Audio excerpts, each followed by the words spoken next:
இணைந்திருப்பது சங்கமம் வானொலி. Destiny in Jesus Christ Tamil கிறிஸ்தவ வானொலி கனேடிய மண்ணிலிருந்து ஒலிபரப்பாகிறது.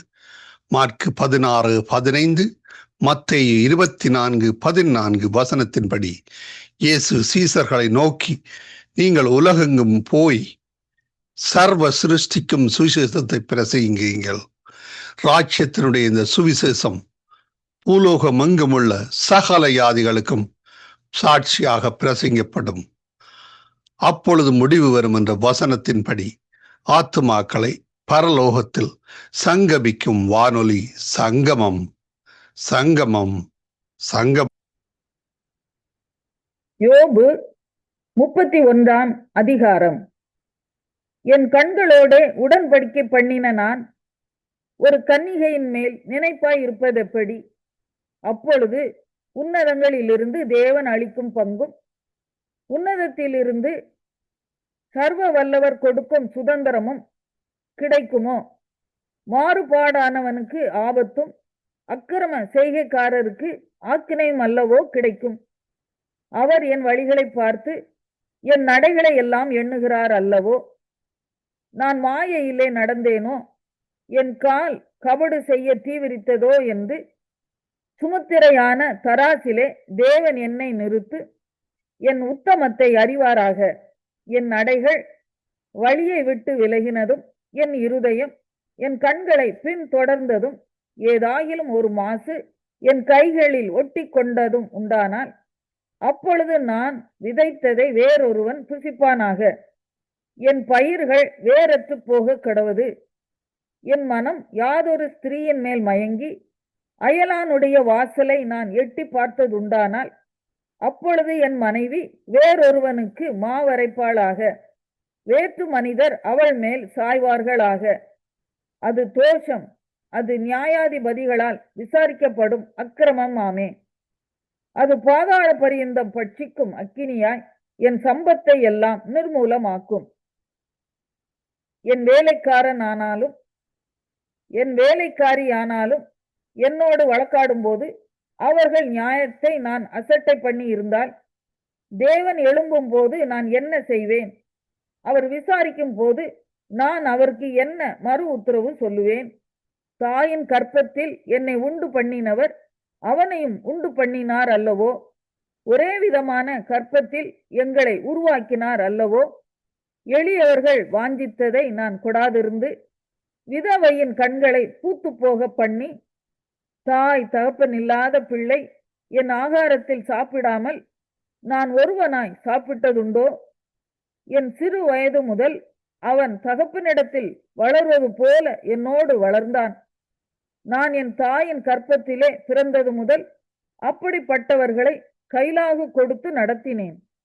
ஒருவன் உடுப்பில்லாததினால் மடிந்து போகிறதையும் ஏழைக்கு மூட வஸ்திரமில்லாதிருக்கிறதையும் நான் கண்டபோது, அவன் என் ஆட்டுமயிர் கம்பிளியினாலே அனல் கொண்டதினால் அவன் இடை என்னை புகழாதிருந்ததும், ஒலிமுக வாசலில் எனக்கு செல்வாக்கு உண்டென்று நான் கண்டு திக்கற்றவனுக்கு விரோதமாய் என் கையை நீட்டினதும் உண்டானால், என் கைப்பட்டை தோளிலிருந்து சரிந்து என் புயத்து எலும்பு முறிந்து போவதாக.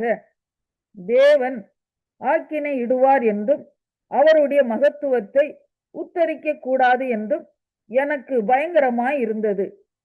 நான் பொன்னின் மேல் என் நம்பிக்கையை வைத்து தங்கத்தை பார்த்து நீ என் ஆதரவு என்று நான் சொன்னதும், என் ஆஸ்தி பெரியதென்றும் என் கைக்கு மிகுதியும் கிடைத்ததென்றும் நான் மகிழ்ந்ததும், சூரியன் பிரகாசிக்கும் போதும் அல்லது சந்திரன் மகிமையாய் செல்லும் போதும் நான் அதை நோக்கி என் மனம் இரகசியமாய் மயக்கப்பட்டு என் வாய் என் கையை முத்தி செய்ததுண்டானால், இதுவும் நியாயாதிபதிகளால் விசாரிக்கப்படத்தக்க அக்கிரமமாய் இருக்கும்.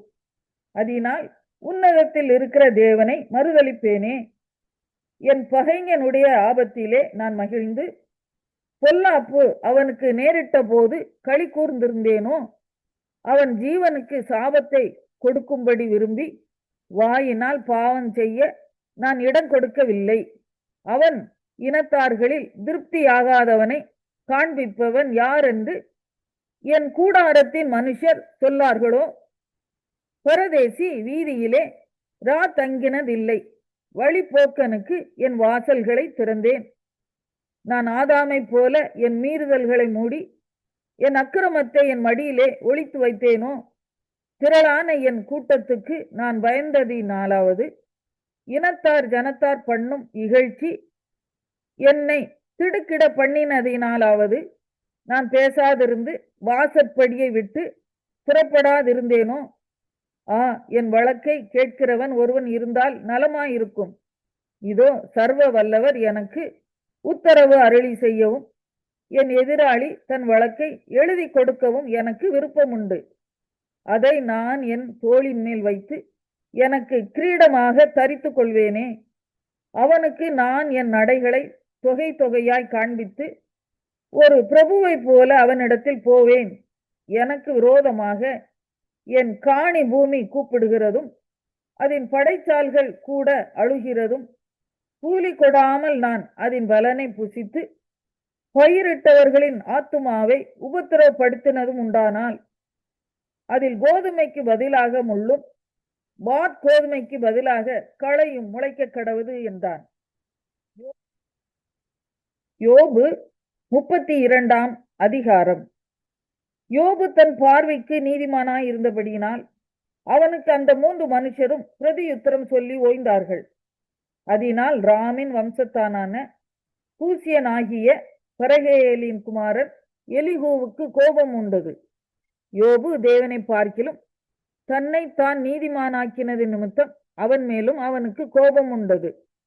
கொடுக்கத்தக்க மறுமொழி யோபின் 3 சிநேகிதருக்கும் அகப்படாதிருந்தும் அவர்கள் அவனை ஆகாதவன் என்று தீர்த்ததின் நிமித்தம் அவர்கள் மேலும் அவனுக்கு கோபம் உண்டது.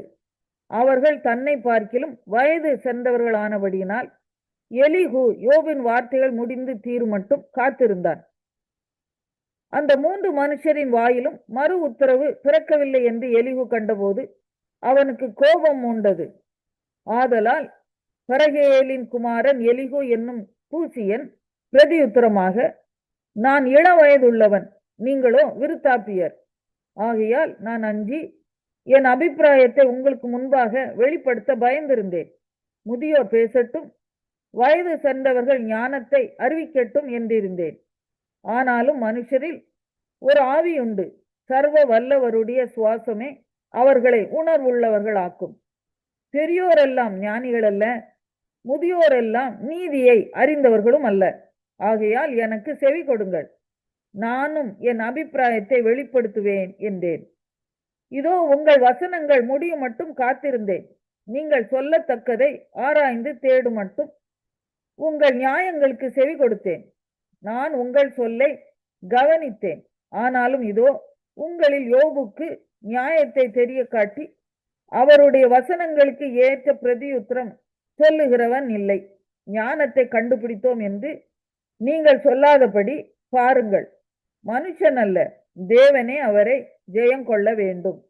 அவர் என்னை பார்த்து பேசினதில்லை. நீங்கள் சொன்ன வார்த்தைகளினால் நான் அவருக்கு பிரதியுத்தரம் சொல்வதும் இல்லை. அவர்கள் கலங்கி அப்புறம் பிரதியுத்தரம் சொல்லாதிருக்கிறார்கள். அவர்களுக்கு பேச்சு அற்று போயிற்று. அவர்கள் பேசார்களோ என்று காத்திருந்தேன். ஆனாலும் அவர்கள் அப்புறம் மறுமொழி கொடாமல் இருந்தபடியினால் நானும் பிரதியுத்தரமாக எனக்கு தோன்றிய மட்டும் சொல்லுவேன். நானும் என் அபிப்பிராயத்தை வெளிப்படுத்துவேன். வார்த்தைகள் எனக்குள் நிறைந்திருக்கிறது. என் உள்ளத்தில் உள்ள ஆவி என்னை நெருக்கி ஏவுகிறது. இதோ என் உள்ளம் அடைக்கப்பட்டிருந்து புது துருத்திகளை முதலாய் தீரப்பண்ணுகிற புது ரசத்தை போல் இருக்கிறது. நான் ஆறுதல் அடையும்படி பேசுவேன். என் உதடுகளை திறந்து பிரதியுத்தரம் சொல்லுவேன். நான் ஒருவனுடைய முகத்தை பாராமலும் ஒரு மனுஷனுக்கும் இச்சகம் பேசாமலும் இருப்பேனாக. நான் இச்சகம் பேச அறியேன். பேசினால் என்னை உண்டாக்கினவர் சீக்கிரமாய். சகரியா 8ஆம் அதிகாரம். சேனைகளுடைய கர்த்தரின் வார்த்தை உண்டாகி அவர், நான் சீயோனுக்காக கடும் வைராக்கியம் கொண்டேன், அதற்காக மகா உக்கிரமான வைராக்கியம் கொண்டேன் என்று சேனைகளின் கர்த்தர் சொல்லுகிறார்.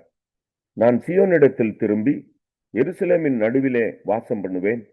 எருசலேம் சத்திய நகரம் என்றும் சேனைகளுடைய கர்த்தரின் பர்வதம் பரிசுத்த பர்வதம் என்றும் அழைக்கப்படும் என்று கர்த்தர் சொல்லுகிறார்.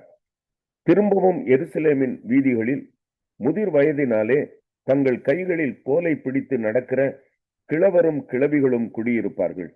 நகரத்தின் தெருக்களிலே விளையாடுகிற ஆண் பிள்ளைகளும் பெண் பிள்ளைகளும் அதன் வீதிகளில் நிறைந்திருக்கும் என்று சேனைகளின் கர்த்தர் சொல்லுகிறார். சேனைகளின் கர்த்தர் சொல்லுகிறது என்னவென்றால், அது இந்த ஜனத்தில் மீதியானவர்களின் பார்வைக்கு இந்நாட்களில் ஆச்சரியமாயிருந்தாலும் என் பார்வைக்கும் ஆச்சரியமாயிருக்குமோ என்று சேனைகளின் கர்த்தர் சொல்லுகிறார். இதோ கிழக்கு தேசத்திலும் மேற்கு தேசத்திலும் இருந்து என் ஜனங்களை நான் ரட்சித்து அவர்களை அழைத்து கொண்டு வருவேன். அவர்கள் எருசலேமின் நடுவிலே குடியிருப்பார்கள். அவர்கள் எனக்கு உண்மையும் நீதியுமான ஜனமாயிருப்பவர்கள். நான் அவர்களுக்கு தேவனாயிருப்பேன் என்று சேனைகளின் கர்த்தர் சொல்லுகிறார்.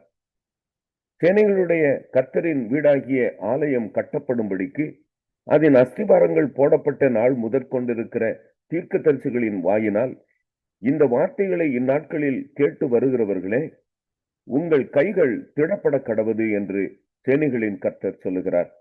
இந்நாட்களுக்கு முன்னே மனுஷனுடைய வேலையால் பலனும் இல்லை, மிருக ஜீவனுடைய வேலையால் பலனும் இல்லை, போகிறவனுக்கும் வருகிறவனுக்கும் நெருக்கிடையின் நிமித்தம் சமாதானமும் இல்லை. எல்லா மனுஷரையும் ஒருவரை ஒருவர் விரோதிக்க செய்தேன். இப்போதோ இந்த ஜனத்தில் மீதியானவர்களுக்கு நான் முந்தின நாட்களில் இருந்தது போல இருக்க மாட்டேன் என்று சேனைகளின் கர்த்தர் சொல்லுகிறார்.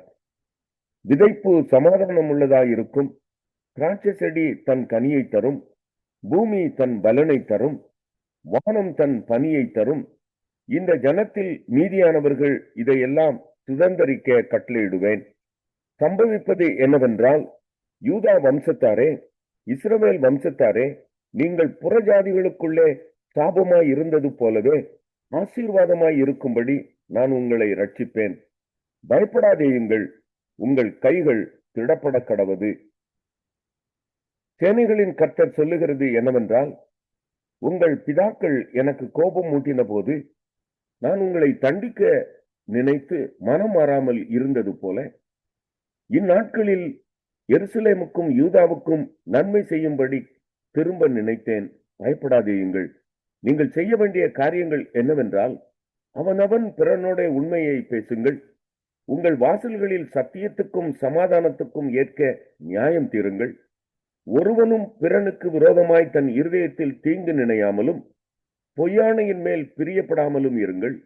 இவைகளெல்லாம் நான் வெறுக்கிற காரியங்கள் என்று கர்த்தர் சொல்லுகிறார். சேனைகளுடைய கர்த்தரின் வார்த்தை எனக்கு உண்டாகி, அவர் 4ஆம் மாதத்தின் உபவாசமும் 5ஆம் மாதத்தின் உபவாசமும் 7ஆம் மாதத்தின் உபவாசமும் 10ஆம் மாதத்தின் உபவாசமும் யூத வம்சத்தாருக்கு மகிழ்ச்சியாகவும் சந்தோஷமாகவும் நல்ல பண்டிகைகளாகவும் மாறிப்போகும். ஆகையால் சத்தியத்தையும் சமாதானத்தையும் சிநேகியுங்கள் என்று சேனைகளின் கர்த்தர் சொல்லுகிறார். இன்னும் ஜனங்களும் அநேக பட்டணங்களின் குடிகளும் வருவார்கள் என்று சேனைகளின் கர்த்தர் சொல்லுகிறார். ஒரு பட்டணத்தின் குடிகள் மறு பட்டணத்தின் குடிகள் இடத்தில் போய் நாம் கர்த்தருடைய சமூகத்தில் விண்ணப்பம் பண்ணவும் சேனைகளின் கர்த்தரை தேடவும் தீவிரித்து போவோம், வாருங்கள், நாங்களும் போவோம் என்று சொல்லுவார்கள். அநேக ஜனங்களும் பலத்த ஜாதிகளும் எருசலேமிலே சேனைகளின் கர்த்தரை தேடவும் கர்த்தருடைய சமூகத்தில் விண்ணப்பம் பண்ணவும் வருவார்கள். அந்நாட்களில் பலவித பாஷைக்காரராகிய புறஜாதியரில் 10 மனுஷர் ஒரு யூதனுடைய வஸ்திர தொங்கலை பிடித்து, தேவன் உங்களோட இருக்கிறார் என்று கேள்விப்பட்டோம், ஆகையால் உங்களோட கூட போவோம் என்று சொல்லி அவனை பற்றி கொள்வார்கள். வெளிப்படுத்தின விசேஷம் 5ஆம் அதிகாரம். அன்றியும் உள்ளும் புறம்பும் எழுதப்பட்டு 7 முத்திரைகளால் முத்திரிக்கப்பட்டிருந்த ஒரு புஸ்தகத்தை சிங்காசனத்தின் மேல் வீற்றிருக்கிறவருடைய வலது கரத்திலே கண்டேன். புஸ்தகத்தை திறக்கவும் அதன் முத்திரைகளை உடைக்கவும் பாத்திரவான் யார் என்று மிகுந்த சத்தமிட்டு கூறுகிற பலமுள்ள ஒரு தூதனையும் கண்டேன். வானத்திலாவது பூமியிலாவது பூமியின் கீழாவது ஒருவனும் அந்த புஸ்தகத்தை திறக்கவும் அதை பார்க்கவும் கூடாதிருந்தது. ஒருவனும் அந்த புஸ்தகத்தை திறந்து வாசிக்கவும் அதை பார்க்கவும் பாத்திரவானாக காணப்படாததினால் நான் மிகவும் அழுதேன். அப்பொழுது மூப்பர்களில் ஒருவன் என்னை நோக்கி, நீ அழ வேண்டாம், இதோ யூதா கோத்திரத்து சிங்கமும் தாவீதின் வேறுமானவர் புஸ்தகத்தை திறக்கவும் அதன் 7 முத்திரைகளையும் உடைக்கவும் ஜெயம் கொண்டிருக்கிறார் என்றான். அப்பொழுது இதோ அடிக்கப்பட்ட வண்ணமாய் இருக்கிற ஒரு ஆட்டுக்குட்டி சிங்காசனத்திற்கும் 4 ஜீவன்களுக்கும் மூப்பர்களுக்கும் மத்தியிலே நிற்க கண்டேன். அது 7 கொம்புகளையும் 7 கண்களையும் உடையதாயிருந்தது. அந்த கண்கள் பூமி எங்கும் அனுப்பப்படுகிற தேவனுடைய 7 ஆவிகளேயாம். அந்த ஆட்டுக்குட்டியானவர் வந்து சிங்காசனத்தின் மேல் உட்கார்ந்தவருடைய வலது கரத்தில் இருந்த புஸ்தகத்தை வாங்கினார். அந்த புஸ்தகத்தை அவர் வாங்கின போது அந்த 4 ஜீவன்களும் 24 மூப்பர்களும் தங்கள் தங்கள் சுரமண்டலங்களையும் பரிசுத்தவான்களுடைய ஜெபங்களாகிய தூப வர்க்கத்தால் நிறைந்த பொற்கலசங்களையும் பிடித்துக்கொண்டு ஆட்டுக்குட்டியானவருக்கு முன்பாக வணக்கமாய் விழுந்து, தேவரீர் புஸ்தகத்தை வாங்கவும் அதன் முத்திரைகளை உடைக்கவும் பாத்திரராய் இருக்கிறீர். ஏனெனில் நீர் அடிக்கப்பட்டு சகல கோத்திரங்களிலும் பாஷைக்காரரிலும் ஜனங்களிலும் ஜாதிகளிலும் இருந்து எங்களை தேவனுக்கென்று உம்முடைய இரத்தத்தினாலே மீட்டுக்கொண்டு எங்கள் தேவனுக்கு முன்பாக எங்களை ராஜாக்களும் ஆசாரியர்களும் ஆக்கினீர். நாங்கள் பூமியிலே அரசாளுவோம் என்று புதிய பாட்டை பாடினார்கள். பின்னும் நான் பார்த்தபோது சிங்காசனத்தையும் ஜீவன்களையும் மூப்பர்களையும் சூழ்ந்திருந்த அநேக தூதர்களுடைய சத்தத்தை கேட்டேன். அவர்களுடைய இலக்கம் 10,000 10,000 இருந்தது. அவர்களும் மகா சத்தமிட்டு, அடிக்கப்பட்ட ஆட்டுக்குட்டியானவர் வல்லமையையும் ஐஸ்வர்யத்தையும் ஞானத்தையும் பலத்தையும் கனத்தையும் மகிமையையும் ஸ்தோத்திரத்தையும் பெற்றுக்கொள்ள பாத்திரராய் இருக்கிறார் என்று சொன்னார்கள். அப்பொழுது வானத்திலும் பூமியிலும் பூமியின் கீழும் இருக்கிற சிருஷ்டிகள் யாவும், சமுத்திரத்தில் உள்ளவைகளும் அவற்றுள் அடங்கிய வஸ்துக்கள் யாவும் சிங்காசனத்தின் மேல் வீற்றிருக்கிறவருக்கும் ஆட்டுக்குட்டியானவருக்கும் ஸ்தோத்திரமும் கனமும் மகிமையும் வல்லமையும் சதா காலங்களிலும் உண்டாவதாக என்று சொல்ல கேட்டேன். அதற்கு 4 ஜீவன்களும் ஆமேன் என்று சொல்லின. 24 மூப்பர்களும் வணக்கமாய் விழுந்து சதா காலம். வெளிப்படுத்தின விசேஷம் 6ஆம் அதிகாரம். ஆட்டுக்குட்டியானவர் முத்திரைகளில் ஒன்றை உடைக்க கண்டேன். அப்பொழுது 4 ஜீவன்களில் ஒன்று என்னை நோக்கி, நீ வந்து பார் என்று இடி முழக்கம் போன்ற சத்தமாய் சொல்ல கேட்டேன். நான் பார்த்தபோது இதோ ஒரு வெள்ளை குதிரையை கண்டேன். அதன் மேல் ஏறி இருந்தவன் வில்லை பிடித்திருந்தான். அவனுக்கு ஒரு கிரீடம் கொடுக்கப்பட்டது. அவன் ஜெயிக்கிறவனாகவும் ஜெயிப்பவனாகவும் புறப்பட்டான். அவர் 2ஆம் முத்திரையை உடைத்த போது 2ஆம் ஜீவனானது, நீ வந்து பார் என்று சொல்ல கேட்டேன். அப்பொழுது சிவப்பான வேறொரு குதிரை புறப்பட்டது. அதன் மேல் ஏறி இருந்தவனுக்கு பூமியில் உள்ளவர்கள் ஒருவரை ஒருவர் கொலை செய்யத்தக்கதாக சமாதானத்தை பூமியிலிருந்து எடுத்து போடும்படியான அதிகாரம் கொடுக்கப்பட்டது. ஒரு பெரிய பட்டயமும் அவனுக்கு கொடுக்கப்பட்டது. அவர் 3ஆம் முத்திரையை உடைத்த போது 3ஆம் ஜீவனானது, நீ வந்து பார் என்று சொல்ல கேட்டேன். நான் பார்த்தபோது இதோ ஒரு கருப்பு குதிரையை கண்டேன். அதன் மேல் ஏறி இருந்தவன் ஒரு தராசை தன் கையிலே பிடித்திருந்தான். அப்பொழுது ஒரு பணத்துக்கு 1 படி கோதுமை என்றும் ஒரு பணத்துக்கு 3 படி வாற்கோதுமை என்றும் எண்ணெயையும் திராட்சரசத்தையும் சேதப்படுத்தாதே என்றும் 4 ஜீவன்களின் மத்தியிலிருந்து உண்டான சத்தத்தை கேட்டேன்.